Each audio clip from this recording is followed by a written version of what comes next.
We have Kimberly Goosen. Her focus this year is the K-3 division. We also have Dina Alexander, grades 4 to 6. Kimberly Grunding is covering for a leave for Carrie Toussignan, and she's 10 to 12. My name is Rebecca Hartwig. I have the 7 to 9 grades. And we have Stacy Itterman, who is 4 to 6. And also Aurelia Aiello takes care of our ELD programming in our district. So just some meeting etiquette to begin. If you could please turn off your camera, mute your microphone. We will be recording this session, so if you could save your questions to the end. And if any questions come up that you think of afterwards and you don't have a chance to ask during this session, you can always contact your school's consultant, or you can reach out to any of us at any time. Okay, so one of my beautiful colleagues is going to start the recording for me. So again, today is part 1 of 6 of our EAL series, and today we are focusing on gathering the student story. You can see here our new graphic showing our district priorities. We're going to be focusing today on student success, especially related to creating an optimal student-centered learning environment that is culturally responsive.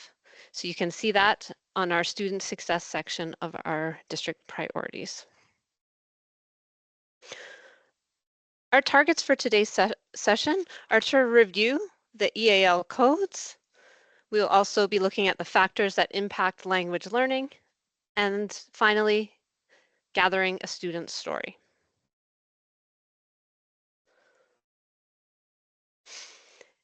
It's important to be familiar with who your EAL learners are in your building or classroom. A student's EAL code is documented on PowerSchool. The codes that indicate that a student will need support related to learning English are a 301 code, a 302 code, and 303 code. Let's continue to look further into what these codes tell us about our students. We will begin with the 301 code. A student who enters through the doors of your school that is coded 303 is a student who was born outside of Canada.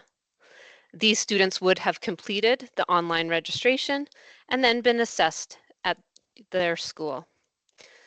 The assessment completed at the school would have identified the student's initial language proficiency. This student will have English language needs that can be supported through programming at the school. Code 301 students may need time to adjust to a new setting. This may have been the student's first exposure to Canada and to a Canadian school system. Students may need support navigating classroom and school rules, routines, and teacher expectations. Students may also need support adjusting to living in Calgary, the weather, clothing, food, etc. 301 students will need differentiation. Students will need differentiated delivery of the material that we present to them, and also in ways in which we ask students to show what they know. Differentiated scaffolds can be added to support a student and changed or removed as students demonstrate success.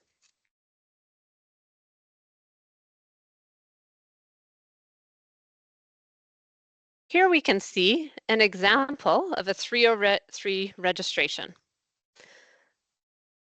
We have a 9-year-old who just moved to Canada to live with his mom, who's been here for 7 years.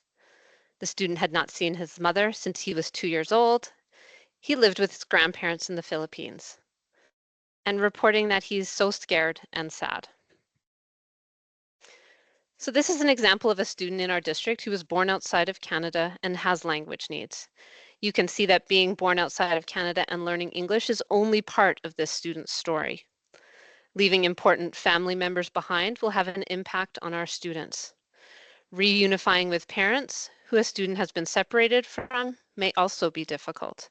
These factors would have an impact on how this student adjusts to their new life.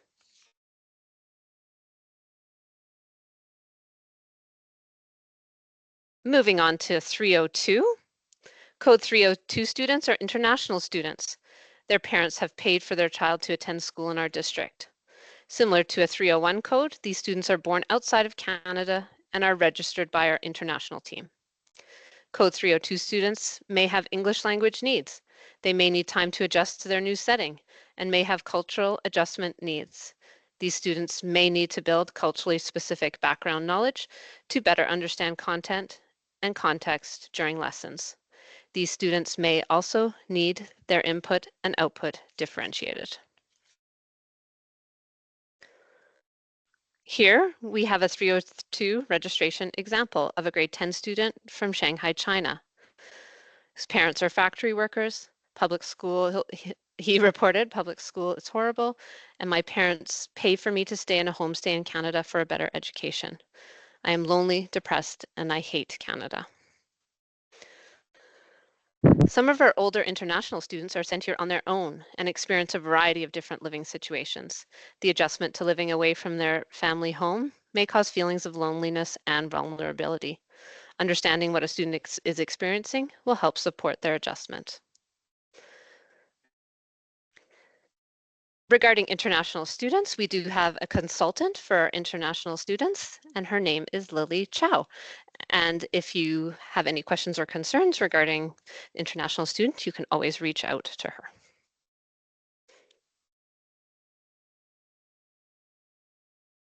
Next, we have Code 303 students. These are students who are born in Canada and also speak an additional language. These students are assessed at the school. Students are registered by the school. Evidence is collected to support that there are language needs, and then having a conversation with parents. Consultation with your school's EAL consultant is required to move forward with applying a 303 code. Code 303 students have English language needs and may also have cultural adjustment needs. Again, these students will need differentiated supports. Next, we have foreign-born English speakers. You may have also noticed students who were born outside of Canada who were registered at your school and do not exhibit any language needs. These students were previously identified as a doc check. Stay tuned moving forward for updated language to identify these students. Foreign-born English speaker students do not need to be monitored by the benchmarks, as it was determined that there were no English language needs, but they may have needs that are associated to being in a new country. These students may need time to adjust to their new setting, may have cultural adjustment needs, and may also need to build culturally specific background knowledge in order to be fully engaged. You can see here we have a couple of examples of foreign-born English speakers. So the first one there is a student born in Nigeria, moved to Canada when she was 14 years old. She's only gone to school and spoken English. She has an accent. Everyone thinks that I don't speak English. Why can't they understand? My parents work 4 jobs. Our fridge is always empty. I'm expected to look after brothers and sisters. We have another example here, a student in grade 9, moved to Canada from Uganda. Everyone thinks I can't speak English because I have an accent. I only speak English. And my parents were professionals back home. Now they have to work 3 jobs. It is so important to get to know these students and ensure that we are honoring that English is their first and/or primary language. It would be difficult for a student if they only speak English, but there is an assumption that they are an ELL student due to an accent. Asking a student what language their teacher spoke at their old school is a good way to start this conversation. Another question could be asking if a student if they speak the same language at home to their parents and their siblings. It's possible that a student understands another language that is used in the home, but that English is still their primary language. Next, we have students who are coded a 640 and a 301. The code 640 identifies a student as a refugee. A student that has been coded 640 and 301 is a refugee who was born outside of Canada and does have language needs. These students have been registered and assessed by the St. John team. Their language proficiency has been assessed by one of the assessors and has been given a benchmark level. This benchmark level will inform teacher programming. These students will also need time to adjust to a new setting and maybe adjusting culturally. They also may need to build upon their culturally specific background knowledge. It is important to consider that these students may have interrupted, limited, or no formal schooling. These students may also have experienced hardship or trauma due to their refugee status. In order to be considered a refugee, a student or their family's lives would have been in danger in order to be granted that status. A lot of this information will have been gathered by the St. John staff and will be recorded in a family interview report. This report will be uploaded as a PASI document on PowerSchool. Some information may not have been disclosed during the intake, and that is why establishing a relationship with the family is so important. We have an example of a 640 registrations. First one here, student born in Sudan, father was killed in the war, mother, siblings, and the student are refugees. Student reported to having never been to school, moved to Canada at 14 years old and in grade 8. The other example here, born in Mexico, 8-year-old, has a little brother, and they just moved to Canada. They are refugee claimants. They only speak Spanish, and they had to move away because their family's safety was threatened. It was reported by the family that some members of their family had been killed.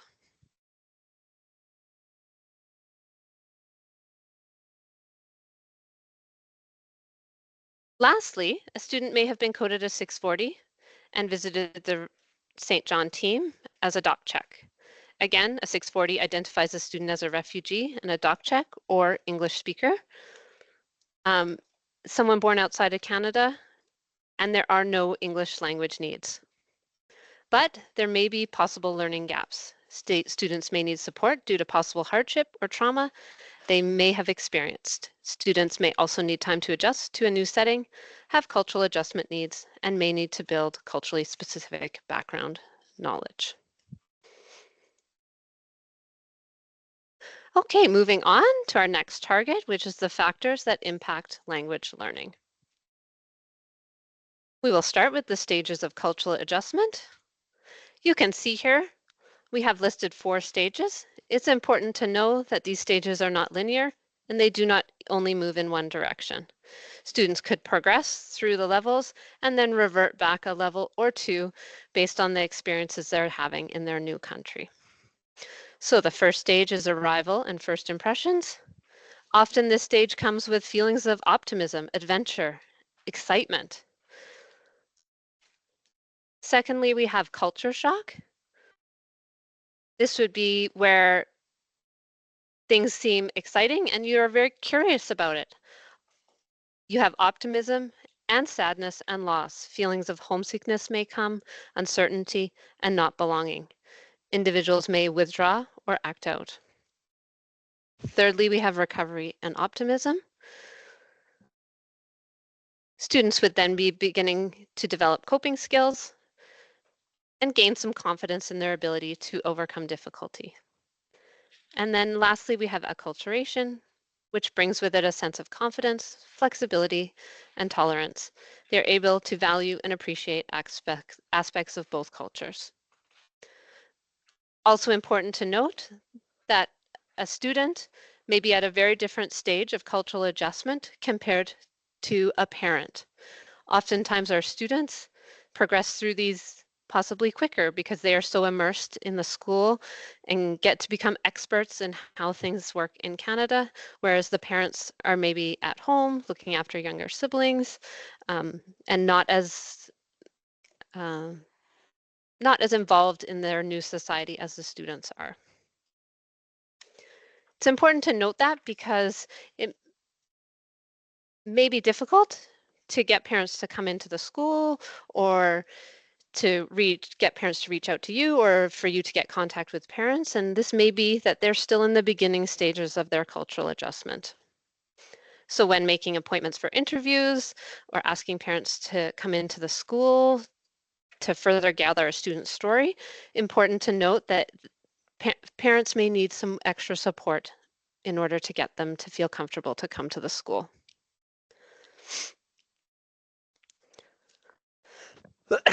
I'm sorry. We'll quickly speak about some factors that impact additional language development. The first one here is language proficiency. Students will acquire English language skills in a predictable way. They may require ELL supports, but gradually integrate more and more into the regular classroom, and the benchmarks are used to determine their stage of English acquisition. The second factor would be prior instruction. This can impact for sure, especially with students from refugee camps or countries where educational opportunities are limited or were interrupted due to war, immigration process, or frequent moves. Thirdly is school relevance. They may have had little or no exposure to activities such as pencil paper tasks, matching shapes, puzzles, multiple choice, time tasks, writing in their own words, fill in the blanks, or using something like a Chromebook. Number 4 is school habits. Important things that students may not know and may need to be explicitly taught is how to study or organize their times, materials, and tasks. Number 5 was the adjustment stages and cultural shock. Again, what I just previously spoke about. Number 6, the cultural attitudes. Cultural differences in the value put on education and formal schooling, the role of the parents and teachers in a child's education or home support, attendance, or unfamiliarity in the types of learning. Next, we have trauma, possibility of PTSD or other mental health concerns if a child or family has experienced trauma. And like I mentioned before, especially to be on the lookout for that with our 640 students. Home language proficiency, parents' level of education, language proficiency, access to literacy materials and discussion about learning are important factors. And the last factor is the family life, additional stressors, including financial stressors, lack of support to address learning and emotional needs. Okay, lastly, we'll talk about gathering the student story. Understanding where students are linguistically is just one part of getting to know your EAL students and newcomers. Establishing a relationship with students and getting to know who they are is key. This can be done in a number of ways. It's important to learn about your students' journey. It's also important to know where the students are from, their home languages, and about their cultures. This will immediately strengthen the bond the student has with you. Being able to say hello or have some info about their country or culture will be appreciated by the student. We are all bonded by stories. It's a way for each of us to connect to each other. Obviously, you cannot possibly learn everything about their culture, but learning a little bit will strengthen a student's sense of belonging. Do not be afraid to ask the student and parents about their culture. All of this will give teachers a better understanding of the students in the classroom.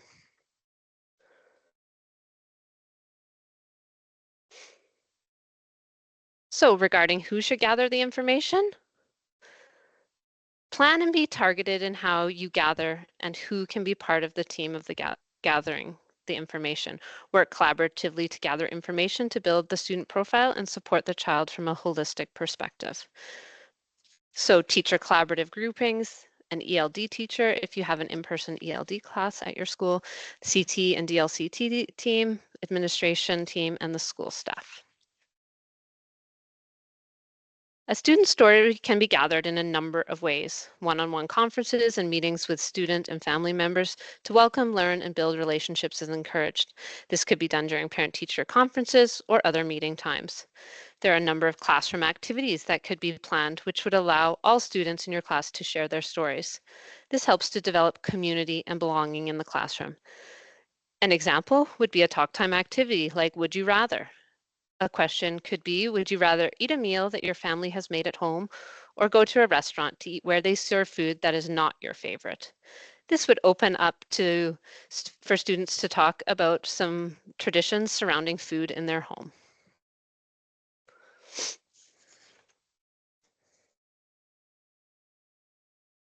Okay, why is it important to gather this information? Like we said before, it's important for building relationships with students and families. Helps you to determine if there's any LS supports, consultants, or district wellness workers that would be helpful to the family, classroom programming, and then also it allows us to have culturally responsive practices in our classes.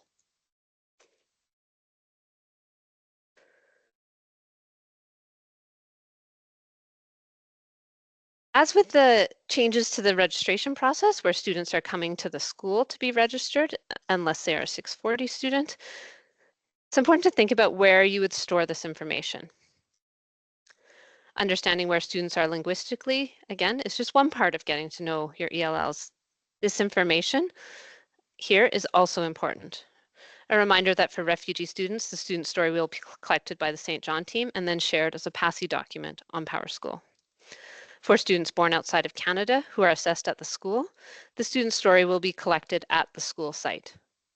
In consultation with your administration, it will be a school-based decision of how this information will be shared and stored. If a family attends a parent-teacher conference and shares details that would help others in the building, it would be appropriate to document the facts in a non-judgmental manner in the consultation and review section of the benchmark. An example would be if the family shared that the student has always enjoyed math at school and feels that it is his or her strongest subject. They may share that the student is struggling with social studies because the government in Canada is so different than what they were exposed to and learned about in their home country.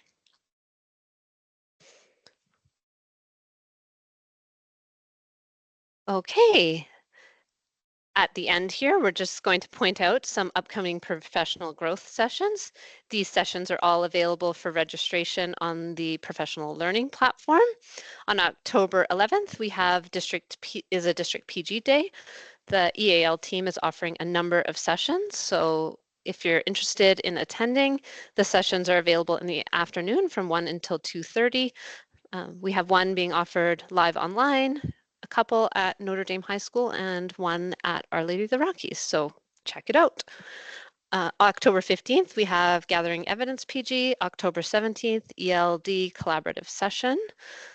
And October 29th will be part 2 of this 6-part series. Lastly, I wanted to thank you very much, and I really appreciate you giving your time at the end of the day to learn more about how you can best support the EAL students in your building. I'm just going to stop sharing my screen here and we can stop the recording.